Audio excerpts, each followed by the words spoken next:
Tonight on Reporting Scotland, the long-running legal battle over the minimum pricing of alcohol goes before the UK's highest court. Efforts to introduce a minimum price for alcohol faced another legal challenge today at the Supreme Court. The Scottish Government wants the price to be set at 50 pence per unit to tackle problem drinking. But the Scotch Whisky Association has fought a 5-year legal battle arguing the move breaches European law.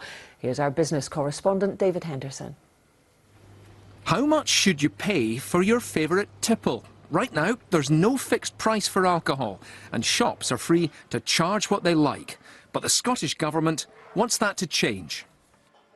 Ministers are locked in a legal battle which has gone all the way to the UK Supreme Court. At stake, government plans for minimum pricing of 50 pence for every unit of alcohol sold in Scottish shops. If the Scottish Government introduced these measures, other governments around the world, other markets around the world might choose to introduce similar trade barriers, and that would damage the industry. MSPs voted to back minimum pricing in May 2012, but it's faced legal challenges ever since. The drinks industry went to the Court of Session and lost. Then the European Court of Justice, where they met with partial success. Then another defeat for them in the appeal court. All setting the scene for today's showdown, with a final judgment expected later this year. Last week, police seized this haul from teenagers on Troon Beach. The government wants to change Scotland's relationship with alcohol.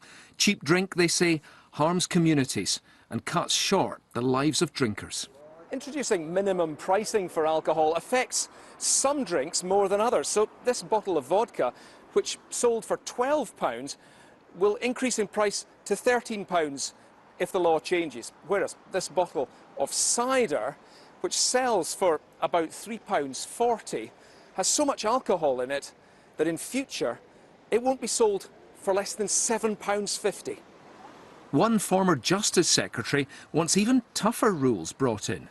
I think the government's going to have to look at whether they also have to increase the cost of minimum unit price from 50p because of inflation since 2012, but also have to look at other measures to address how we consume alcohol in Scotland, because we have become a nation of home drinkers, not bartenders. But any appetite for more radical action to tackle problem drinking may diminish as this long legal battle grinds on. David Henderson, Reporting Scotland.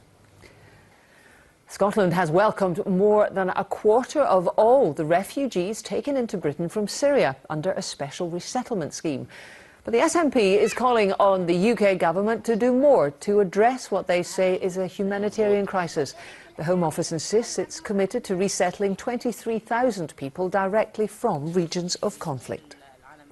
The first turbine of the world's first full-scale floating wind farm has arrived off Peterhead. The tower, including the blades, stretches to 575 feet, dwarfing Big Ben. After construction in Norway, eventually 5 turbines will be in place 15 miles off the coast of Peterhead. The manufacturer Statoil says the wind farm will supply enough energy for 20,000 homes. Critics of Britain's most powerful warship need to shut up for a while, according to the Defence Secretary, Sir Michael Fallon. He's been on board HMS Queen Elizabeth in the Moray Firth, where she's been undergoing sea trials. Katrina Renton reports. These are the first pictures of HMS Queen Elizabeth on her sea trials. 4 weeks ago, she sailed for the first time from Rosyth. They're testing everything from radar all the way through to power and propulsion. There have been teething problems. What has been described as a minor issue with a propeller has already been fixed. The captain is confident she's a ship for the future. You've got to see this aircraft carrier as not just a ship, she's a sea base from which you can mount a whole range of operations, whether that's bombing targets ashore with fixed-wing aircraft, the new F-35B lining, through to humanitarian assistance or disaster relief, all the way through to bespoke, very much smaller scale operations against people like IS and terrorism. HMS Queen Elizabeth is designed to project power. She is the largest warship ever built for the Royal Navy, and you can see from the scale of this that she's sending out a message to the rest of the world.